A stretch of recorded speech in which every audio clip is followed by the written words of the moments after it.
ఎస్ఎండిసి ప్రేక్షకులకు నమస్కారం. నేటి వార్తలకు స్వాగతం. మంచిర్యాల నియోజకవర్గంలో 338 మంది లబ్ధిదారులకు 1,05,08,800 రూపాయలు సీఎం రిలీఫ్ ఫండ్ చెక్కులను ఎమ్మెల్యే కొక్కిరాల ప్రేమసాగర్ రావు అందజేశారు.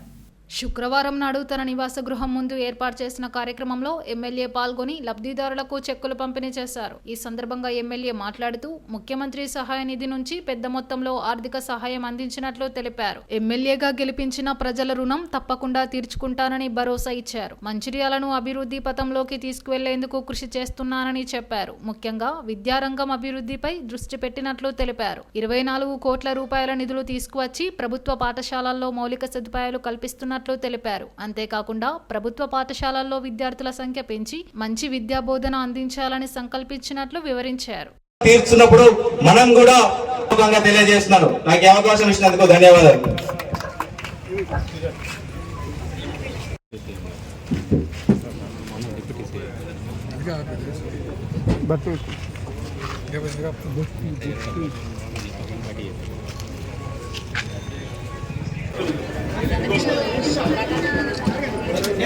Next Devayya Dandapalli, Rajkumar Dandapalli, B Sunitha Talapet, B Sunitha మండలం కుమారస్వామి, కుమారస్వామి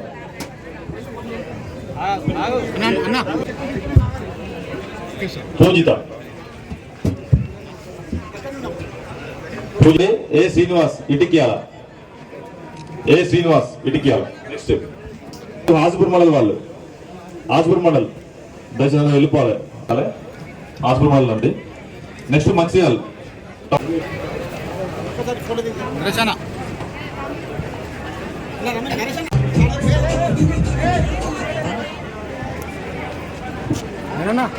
వాళ్ళ కాకుండా నాకు వాళ్ళ నా మీద వాళ్ళు ఏదైతే బాధ్యత పెట్టిందో నేను వాళ్ళకు రుణపడిన ఖచ్చితంగా రుణం తెచ్చుకునే అవకాశం నాకు ఇచ్చారు. ఖచ్చితంగా మీ అందరు రుణం ఏదైతే ఎన్నికల ముందు చెప్పినో వాటికన్నా ఇంకో 10 నుంచి 20% ఎక్కువ చేసి మీ రుణాన్ని ఖచ్చితంగా తెచ్చుకుంటారు. ఏ రకమైన సందేహం లేదు. ఇంతకుముందు వీళ్ళందరూ మిత్రులు చెప్పినట్టు సీఎం రిలీఫ్ చెక్కులు మాజీ ఎమ్మెల్యే ఇచ్చిందా, నేను ఇచ్చిన, ఎవరిచ్చినా కాదు. ఇక్కడికి వెళ్ళిపోయినాయి. మీరు బాధితులు, బీదవాళ్ళు, ఇబ్బందులు ఉన్న వాళ్ళు అప్పుడు ఉన్న పరిస్థితిని బట్టి అప్లై చేసుకున్నారు. దాంతో వాళ్ళు టీఆర్ఎస్ కాంగ్రెస్ ఇవాళ ఎన్నికలు అయిపోయిన తర్వాత ఈ నియోజకవర్గంలో ఉన్న 2,78,000 మంది ఓటర్లు, లేకపోతే 3,50,000 మంది ప్రజలు, ప్రతి ఒక్కరు నా వల్లే, నా కుటుంబ సభ్యులే. ఖచ్చితంగా వాళ్ళందరికీ ఏ రకంగా ఏ విధంగానైనా కూడా ఏదో రకంగా వాళ్ళ కష్టాలు దీంతో మొత్తం తీరకపోవచ్చు. వేరే నీళ్ళకి సన్నీళ్ళు కలిపినట్టు కొంచెంతో కొంత సహాయం ప్రభుత్వం ద్వారా అందిస్తే వాళ్ళ కుటుంబాలు ఏదో కొంత తేడా వస్తాయని ఒక ఆలోచనతో చేస్తున్న కార్యక్రమాలు. ఖచ్చితంగా మీకు ఇప్పుడు ఈరోజు ఈ మొన్న పోయిన వారం ఇచ్చిన ఇప్పుడు అన్ని కలిపితే 654 చెక్కులు. నాకు తెలిసి వాళ్ళు 5 నెలలు కూడా 654 చెక్కులు ఇవ్వాలి.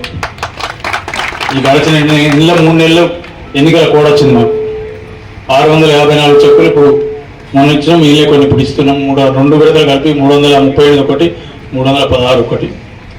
అందులో లక్ష్మీపేట మున్సిపాలిటీ నుంచి మంచిర్యాల మున్సిపాలిటీ నుంచి 161, దాని తర్వాత దండపల్లి మండలం నుంచి 137, ఆ తర్వాత ఆదిపూర్ మండలం నుంచి 91, నస్పూర్ మున్సిపాలిటీ నుంచి 88, లక్ష్మీపేట మున్సిపాలిటీ నుంచి 33, లక్ష్మీపేట మండలం నుంచి 89. ఈ మొత్తం కలిపి 654 చెక్కులు మొన్న కొన్ని ఇచ్చిన, కొందరు అప్పుడు వచ్చేది, కొన్ని రాని ఉన్నారు.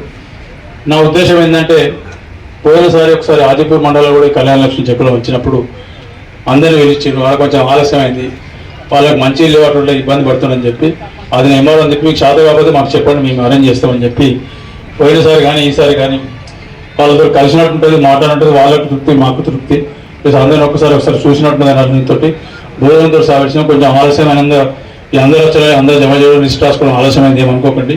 ఖచ్చితంగా మీకు ఏదైతే చెప్పినా అవన్నీ చేస్తాం, సిద్ధంగా చేస్తున్నాం. చెప్పిన ఎన్నికల ముందే చెప్పిన దానిలో సగానికి పైన కొన్ని పనులు మొదలైనవి, కొన్ని మొదలవుతున్నాయి. నాకు తెలిసి ఇంకొక 6 నెలల లోపల ఎన్నికల ముందు చెప్పిన అన్ని ప్రతిదీ కార్యరూపం దాల్చి భూమి మీద పని మొదలవుతుంది. ఆ తర్వాత 2 నెలలు 3 నెలలు పూర్తి కంప్లీట్ చేసి. సరే మిత్రులందరూ ఎడ్యుకేషన్ మనం వస్తాం, చదువు గురించి ఇచ్చిన బల్ల గురించి చెప్పిన డబ్బులు తప్పులేక చెప్పారు. మొత్తం మొదటి విడత 24,80,00,000, 19 కోట్ల చిల్లర మిగతా స్కూళ్ళకి వస్తే లక్ష్మీపేట స్కూల్కి 5,80,00,000 ఇచ్చింది. అదేవిధంగా ఈ కార్యక్రమం చూసి ముఖ్యమంత్రి గారు ఈ కార్యక్రమం మంచుకున్నది. కోల్కతాలో జరిగిన మహిళా డాక్టర్ హత్యకు నిరసనగా మంచిర్యాల పట్టణంలోని ప్రభుత్వ ఆసుపత్రి, జూనియర్ డాక్టర్లు ఐబీ చౌరస్తా నుండి ప్రభుత్వ ఆసుపత్రి వరకు నిరసన ర్యాలీ నిర్వహించారు. ఈ సందర్భంగా జూనియర్ వైద్యురాలు జ్యోత్స్న మాట్లాడుతూ కోల్కతాలో వైద్యురాలు హత్యను ఆత్మహత్యగా చిత్రీకరించే కుట్ర జరుగుతోందని ఆరోపించారు. దేశంలో మహిళలకు రక్షణ లేకుండా పోయిందని అన్నారు. ప్రభుత్వం మహిళలకు రక్షణ కల్పించి నేరస్తులను కఠినంగా శిక్షించాలని డిమాండ్ చేశారు.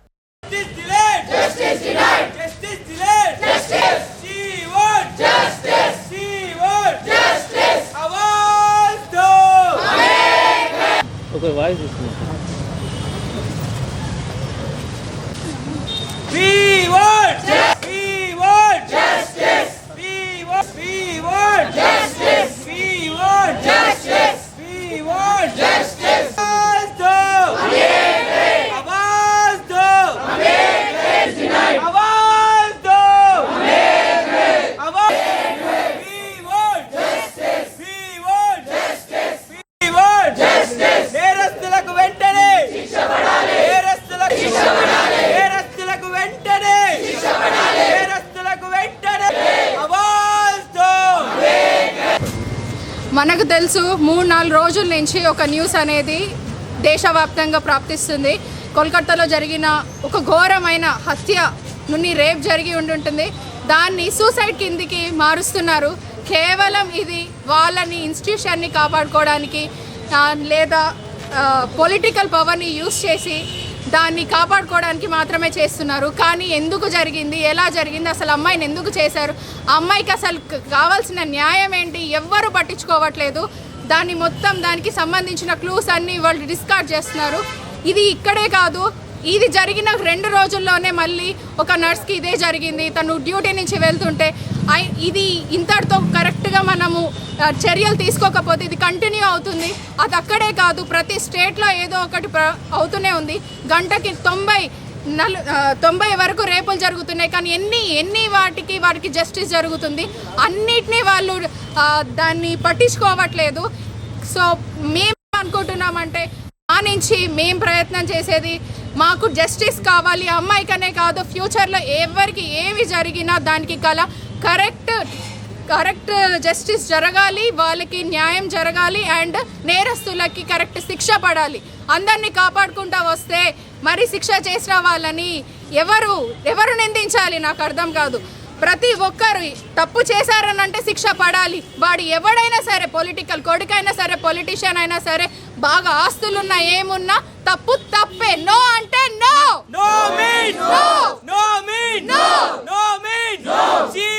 మంచిర్యాల ఐబీ చౌరస్తాలో మాజీ మంత్రి కేటీఆర్ దిష్టిబొమ్మను దహనం చేశారు. మహిళలను అవమానించే విధంగా వ్యాఖ్యలు చేసినందుకు మహిళా కాంగ్రెస్ ఆధ్వర్యంలో దిష్టిబొమ్మ దహన కార్యక్రమం జరిగింది. ఈ సందర్భంగా జిల్లా మహిళా కాంగ్రెస్ కమిటీ అధ్యక్షురాలు పెంట రజిత మాట్లాడుతూ కేటీఆర్ అనుచిత వ్యాఖ్యలపై మహిళలు ఆగ్రహం వ్యక్తం చేస్తున్నారన్నారు. తక్షణమే కేటీఆర్ మహిళా లోకంకు క్షమాపణలు చెప్పాలని డిమాండ్ చేశారు. అవసరమైతే తెలంగాణ భవన్ను ముట్టడిస్తామని హెచ్చరించారు. తెలంగాణ ఉద్యమం సమయంలో మహిళలను సమ్మక్క సారలమ్మ, చాకలి ఐలమ్మ, రుద్రమాదేవి అంటూ కీర్తించిన కేటీఆర్ కు ఇప్పుడు మహిళల పట్ల చులకన భావం చూపడం శోచనీయమన్నారు.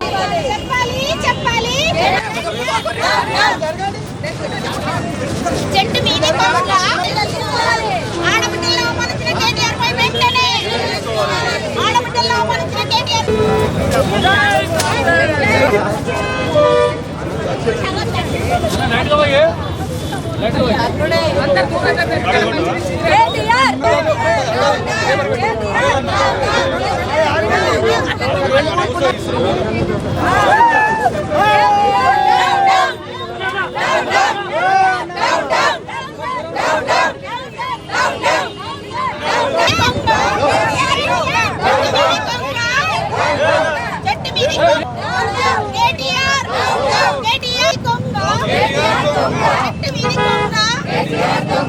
కేటీఆర్ పై వెంటనే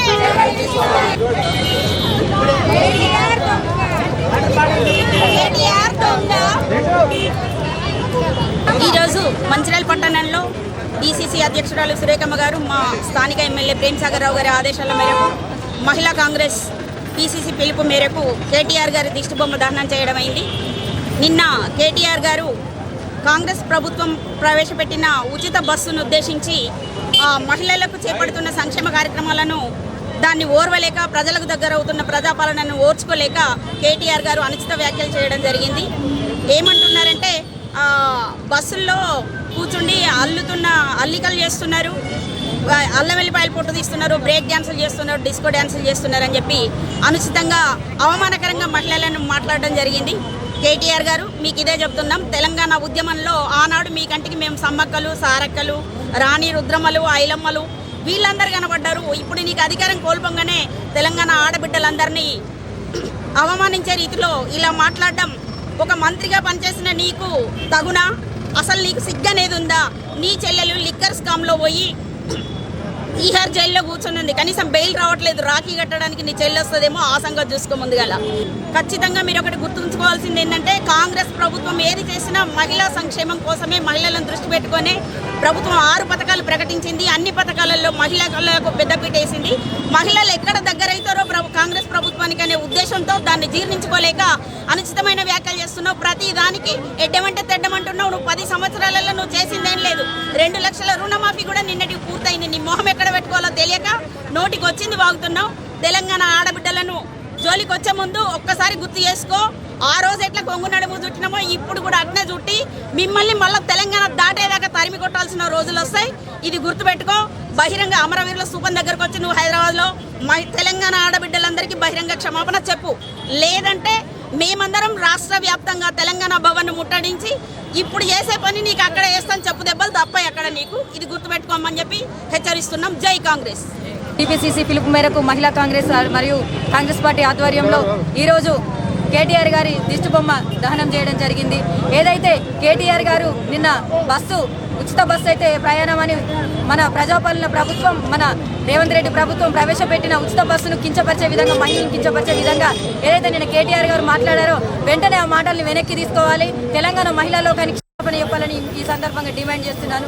ఏదైతే KTR గారు ప్రజాపాలన అనే కార్యక్రమాలతో మా రేవంత్ రెడ్డి గారు మహాలక్ష్మి పథకం ద్వారా 6 గ్యారంటీలు అనేటి ఉచిత బస్సు అయినా కానివ్వండి, మహిళలకు 200 ఇంట్లో కరెంటు ఫ్రీ అయినా కానివ్వండి, గ్యాస్ సిలిండర్ అయినా కానీ, ఇవన్నీ కార్యక్రమాలు, రైతులకు రుణమాఫీ ఇవన్నీ చేస్తున్న సందర్భంలో మీరు చూసి మతి భ్రమించి మతి కోల్పోయి మీరు మహిళలకు నిశ్చిత వ్యాఖ్యలు చేస్తారని సందర్భంగా తెలియజేస్తున్నాను. వెంటనే KTR గారు మీరు మీ మాటలను వెనక్కి తీసుకోవాలి. మహిళా లోకానికి మీరు క్షమాపణ చెప్పాలని సందర్భంగా తెలుస్తున్నాను. లేని ఏడాల మీ తెలంగాణ భవన్ ముట్టించడానికి కూడా రెడీగా ఉన్నామని సందర్భంగా మేము తెలియజేస్తున్నాను. జై కాంగ్రెస్. శ్రీరాంపూర్ OCP సుషి హైటెక్ కాంట్రాక్టు సంస్థలో పనిచేసిన కాంట్రాక్టు కార్మికులకు గ్రాడ్యుటీ డబ్బులు, బోనస్లు చెల్లించాలని డిమాండ్ చేస్తూ ఆమ్ ఆద్మీ ఆధ్వర్యంలో కార్మికులు శ్రీరాంపూర్ OCP ముందు ధర్నా చేశారు. ఆమ్ ఆద్మీ పార్టీ జిల్లా ప్రధాన కార్యదర్శి MD నయీం పాషా ఆధ్వర్యంలో కార్మికులు OCP ప్రధాన ద్వారం ముందు ధర్నా చేశారు. ఈ సందర్భంగా ఆయన మాట్లాడుతూ OCPలో సుషి హైటెక్ సంస్థలో 900 మంది కార్మికులు పనిచేశారు. వారికి సుషి సంస్థ గ్రాడ్యుటీ డబ్బులు, బోనస్ డబ్బులు చెల్లించలేదని ఆరోపించారు. సుమారు 20 కోట్ల రూపాయలు కార్మికులకు రావాల్సి ఉందన్నారు. GM సంజీవరెడ్డి కార్మికులకు గ్రాడ్యుటీ డబ్బులు ఇప్పించాలని, సుషి సంస్థకు చెందిన డిపాజిట్లు ఉన్నాయని అందులో నుంచి కార్మికులకు డబ్బులు చెల్లించాలని, అలాగే OB కాంట్రాక్టు సంస్థ సుషి హైటెక్ పై చర్యలు తీసుకోవాలని డిమాండ్ చేశారు. కార్మికులకు కనీసం CMPF అమలు చేయలేదని, యాజమాన్యం కూడా నిర్లక్ష్యంగా వ్యవహరించడం వల్ల కార్మికులు నష్టపోయారని పేర్కొన్నారు.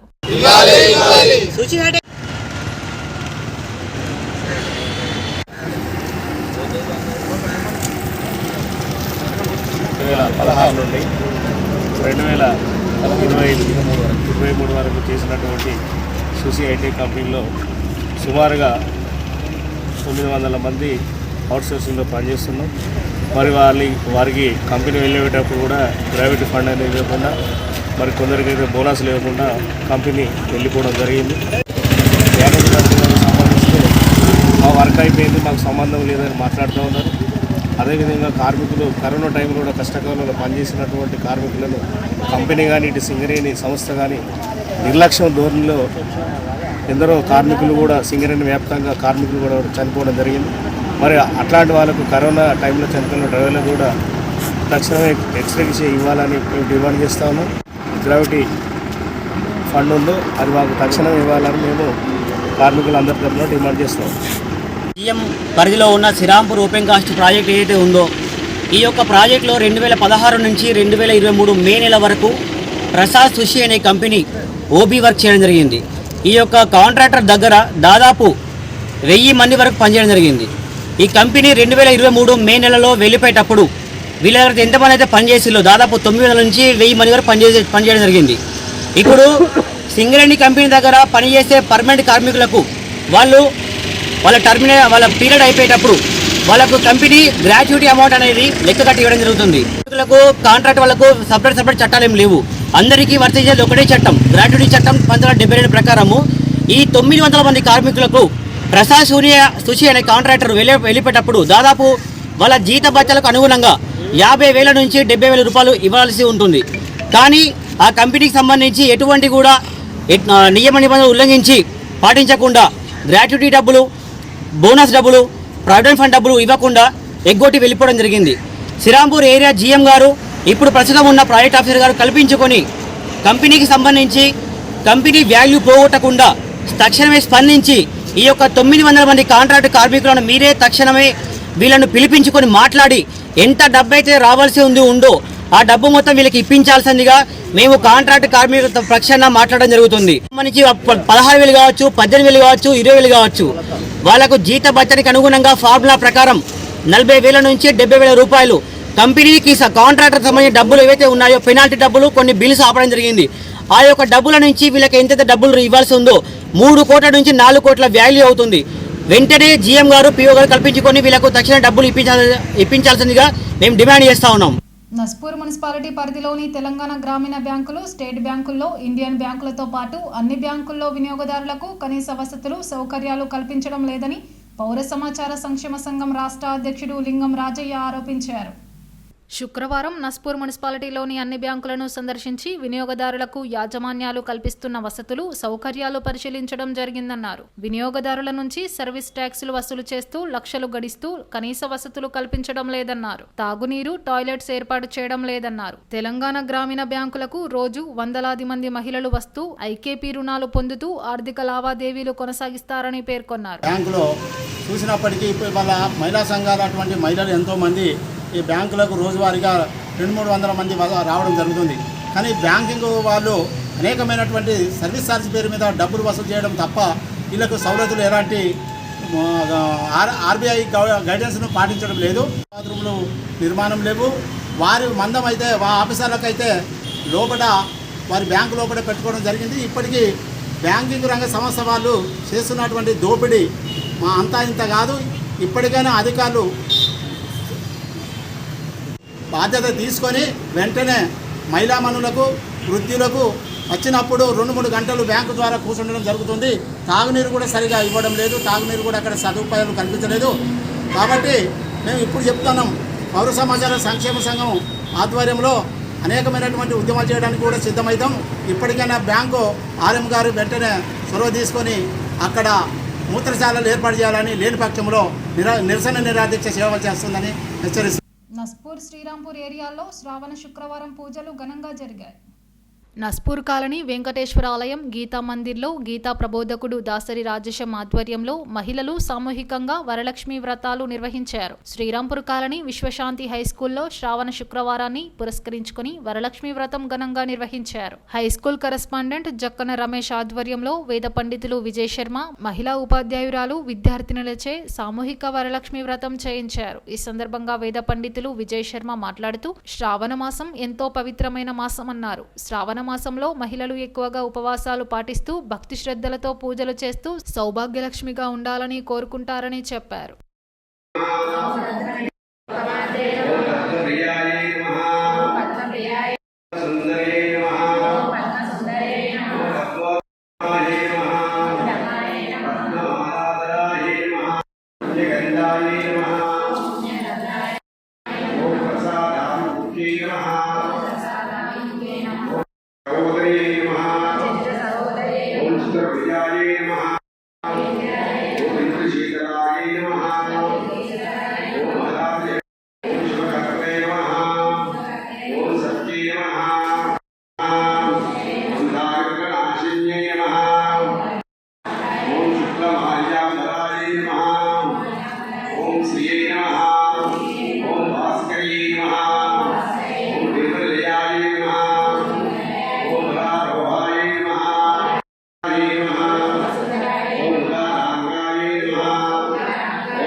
విశ్వశాంతికై మన శ్రీరాముడు ఏరియాల వల్ల కస్తూర్కారని వెంకటేశ్వర ఆలయ ప్రాంగణంలోని శ్రీ గీతా ప్రశాంత్ నిలయంలో శ్రీకృష్ణ పరమాత్మ దేవత సన్నిధిలో ప్రతి సంవత్సరం కూడా అర్ధచాతుర్మాస వ్రతం ఘనంగా వేడుకలు జరుపుకుంటున్నాం. ఈ అర్ధచాతుర్మాస వ్రతంలో ప్రతిరోజు కార్యక్రమాలతో పాటు విశేష కార్యక్రమాలు గురు పౌర్ణమి, వరలక్ష్మి వ్రతము, శ్రీకృష్ణ జన్మాష్టమి వేడుకలు మరియు ద్వాదశి యజ్ఞ కార్యక్రమాలు కళ్యాణం జరపబడుతున్నది. దీనిలో భాగంగా ఈరోజు ఈ వరలక్ష్మి వ్రతం కూడా శ్రీమూర్తుల చేత జరపబడుతున్నది. ముఖ్యంగా ప్రకృతి పురుషుల నర్మారాయణ స్వరూపులు. మరి ప్రకృతిని ఆరాధించడం అంటే ఆ శక్తిని ఆరాధించడం, ఆ శక్తియే సర్వాంతర్యామిగా అందించడం జరుగుతున్నది. అటువంటి శక్తి స్వరూపిణి శ్రీమూర్తి కనుక సిద్ధలక్ష్మీ నమః, మోక్షలక్ష్మీ నమః, సరస్వతి నమః, ఇవన్నీ కూడా లక్ష్మి అంటే ఈక్షితే అంటే చూసేటువంటిది అని అర్థం. పరమేశ్వరుడు ఎట్లా అయితే సర్వ జగత్తులు చూస్తున్నాడో ఆ లక్ష్మి ఈక్షణే అంటే అన్ని చూస్తూ ఏదైతే అవసరానికి ఉన్నదో అది అందించేటువంటి మహాతల్లి అన్నమాట. అటువంటి అమ్మవారిని శక్తి రూపేణ, జ్ఞాన రూపేణ, యా దేవి సర్వభూతేషు మాతృరూపేణ సంస్థిత, యా దేవి సర్వభూతేషు శక్తి రూపేణ సంస్థిత. ఆ అమ్మవారు అందరిలో శక్తి రూపంలో, జ్ఞాన రూపంలో, సరస్వతి రూపంలో తిష్టవేసి ఉందట. అటువంటి అమ్మవారిని ఈ శ్రావణ మాసంలో ఈ శుక్రవారం రోజున ఎవరైతే పూజిస్తారో, అర్చిస్తారో, ఆరాధిస్తారో, సేవిస్తారో వారికి సిద్ధలక్ష్మి అంటే సర్వ కార్యాలు సిద్ధిస్తుంది అని మనకి వరలక్ష్మి మహాత్మ్యం చెప్తారన్నమాట. నేటి ఎస్ఎండిసి న్యూస్ ఇంతటితో సమాప్తం. తిరిగి ప్రసారమయ్యే ఎస్ఎండిసి న్యూస్లో మళ్ళీ కలుద్దాం. అంతవరకు సెలవు. నమస్కారం.